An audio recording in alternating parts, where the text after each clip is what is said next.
తెలంగాణ రాష్ట్రాన్ని వర్షాలు ముంచెత్తనున్నాయి. బంగాళాఖాతంలో ఏర్పడిన అల్పపీడన ప్రభావంతో రాబోయే 4 రోజుల పాటు రాష్ట్ర వ్యాప్తంగా విస్తారంగా వర్షాలు కురుస్తాయని భారత వాతావరణ శాఖ వెల్లడించింది. కొన్ని జిల్లాలకు భారీ నుంచి అతి భారీ వర్ష సూచన జారీ చేయడంతో అధికార యంత్రాంగం అప్రమత్తమైంది. ఇవాళ వాయవ్య బంగాళాఖాతం ఒడిశా తీర ప్రాంతంలో ఏర్పడిన అల్పపీడనం మరింత బలపడింది. ఇది రానున్న 2 రోజుల్లో పశ్చిమ వాయవ్య దిశగా కదులుతూ తీవ్ర అల్పపీడనంగా మారే అవకాశం ఉంది. దీని ప్రభావంతో తెలంగాణలో రాబోయే 4 రోజులు భారీగా వర్షాలు పడతాయని ఐఎండీ అంచనా వేస్తుంది.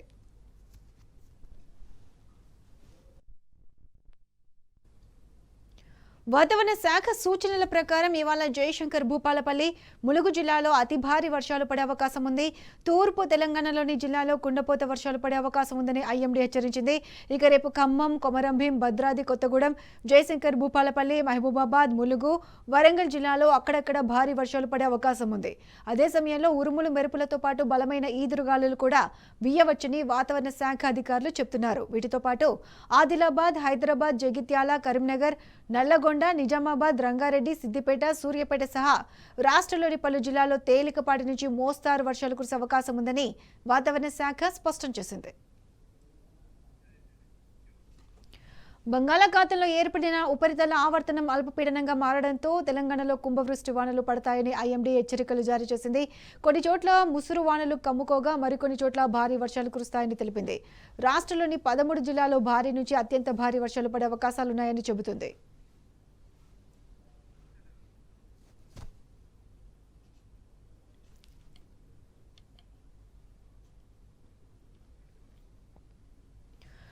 రాష్ట్రంలో భారీ వర్షాలకు సంబంధించి పూర్తి అప్డేట్స్ మా ప్రతినిధి అరవింద్ అందిస్తారు.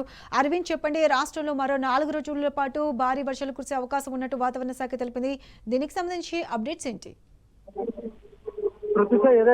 తెలంగాణ రాష్ట్ర వ్యాప్తంగా భారీ వర్షాల నుండి అతి భారీ వర్షాలు కూడా కురిసే అవకాశాలు ఉన్నాయని ఇప్పటికే వాతావరణ అధికారులు హెచ్చరికలు కూడా జారీ చేశారు. ప్రధానంగా తీసుకుంటే కొన్ని ప్రాంతాల్లో మోస్తారు వర్షం నుండి తేలికపాటి వర్షం కూడా కురుస్తుంది. ప్రధానంగా ఉపరితల ఆవర్తన ఏర్పడడం, మరి బంగాళాఖాతంలో అల్పపీడనం ఏర్పడ్డ కారణంగా ఇప్పటికే భారీ వర్షాలు కూడా కురిసే అవకాశాలు కూడా ఉన్నాయి. కొన్ని ప్రాంతాల్లో ఇప్పటికే వరదలు కూడా అలర్ట్ కూడా జారీ చేశారు. వరదలు ఎక్కువగా ఉంటాయని కూడా ఇప్పటికే మనకు ప్రధానంగా తెలియజేశారు. ఎందుకంటే ఎక్కడెక్కడైతే లోతట్టు ప్రాంతాలు కూడా నీరు చేరుతుంది, భారీ వర్షం కూడా ఉంది, మరి మోస్తారు వర్షాలు కూడా కురుస్తున్నాయి. నిన్న రాత్రి నుండి ఎడతెరపు లేకుండా భారీగా వర్షాలు కురుస్తున్నాయని ఇప్పటికే వాతావరణ అధికారులు తెలిపారు. గతంలో చూసుకుంటే 22% లోటు వర్షంగా ఉండే, మొన్న ఆగస్టు వర్షాలకు 8% అధిక వర్షంగా ఉంది. ఈసారి కూడా అది 8 నుండి 12 అయ్యే అవకాశాలు కూడా ఉన్నాయి. ఎందుకంటే ఉపరితల ఆవర్తనం ఏర్పడడం, చక్రవాక ఆవర్తనం ఏర్పడడం, దీని కారణంగా తెలంగాణ రాష్ట్రం మీదుగా భారీ వర్షాలు కూడా కురుస్తాయి. మరి ఈ ఈశాన్య జిల్లాలో మాత్రం ఇప్పటికే భారీ వర్షాలు కూడా కురుస్తున్నాయి. ప్రధానంగా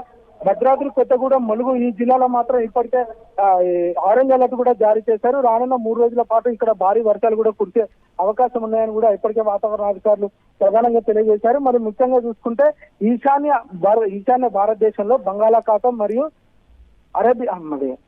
ఈశాన్య బంగాళాఖాతంలో బెంగాల్ మరియు ఒడిశా తీరంలో ఏర్పడిన అల్పపీడన కారణంగా ఇప్పటికే దాని ప్రభావం ఎక్కువగా తెలంగాణ రాష్ట్రం పైన మరియు ఉత్తర భారతదేశం పైన మరియు దక్షిణ భారతదేశం పైన ఎక్కువగా ఉంటుందని కూడా వాతావరణ అధికారులు తెలిపారు. దీని కారణంగా భారీ వర్షాలు కూడా కురిసే అవకాశాలు ఉన్నాయి. రాష్ట్రంలో రానున్న 3 రోజుల పాటు అక్కడక్కడ తేలికపాటి వర్షాలు కురుస్తాయి, మరియు కొన్ని ప్రాంతాల్లో భారీ వర్షాలు కూడా కురిసే అవకాశాలు ఉంటాయి. ప్రజలు ఏదైనా కూడా అప్రమత్తంగా ఉండాలి. వినాయకుల చవితి నుండి నిమజ్జనం వరకు కూడా కొంచెం వర్షాలు కూడా కొట్టే అవకాశాలు ఉంటాయి కాబట్టి ప్రజలందరూ అప్రమత్తంగా ఉండాలి. ఇనుప రాడ్స్ కానీ మరియు ఏదైనా ఎలక్ట్రిక్ వస్తువులు ఉంటే గానీ అవి తప్పకుండా ఎలక్ట్రిసిటీ డిపార్ట్మెంట్ వాళ్ళ అనుమతితోనే పిల్లర్స్ కానీ స్తంభాలు కానీ ముట్టుకోవాలి. ఎట్టి పరిస్థితుల్లో ఎవరు కూడా ఇలాంటి చర్యలకు పాల్పడద్దు. ఎందుకంటే ఈ వర్షానికి అవి నాని పదనుగా ఉండి ఎర్త్ వచ్చి ఎలక్ట్రికల్ షాక్ వచ్చే అవకాశాలు ఉంటాయి కాబట్టి అవి పునరావృతం కాకూడదని కూడా అధికారులు కూడా అప్రమత్తంగా ఉండాలి. ప్రతి ఒక్క జిల్లా కలెక్టర్ కి రేవంత్ రెడ్డి దగ్గర నుండి ఆదేశాలు ఇవ్వడం జరిగింది. ఇక్కడ కూడా ఎవరికి కూడా లోతట్టు ప్రాంతాల్లో కూడా ఇబ్బందులు జరగకుండా వాళ్ళని పునరావాస కేంద్రాలకు కూడా తప్పకుండా తీసుకెళ్లాలి. వాళ్ళకి భోజనం సదుపాయం కానీ మిగతా అన్ని కూడా చూసుకోవాలి. రాష్ట్రంలో ప్రతి ఒక్క జిల్లా కలెక్టర్లకు కూడా ఇదే ఆదేశం జారీ చేశారు. ఎక్కడ కూడా ఎవరికి ఇబ్బందులు కలగకూడదని, ఎందుకంటే రానున్న 3 రోజుల పాటు భారీ వర్షం కొనసాగే అవకాశాలు ఉన్నాయని కూడా వాతావరణ అధికారులు హెచ్చరికలు జారీ చేశారు. Right Aravind, thanks for the weather updates.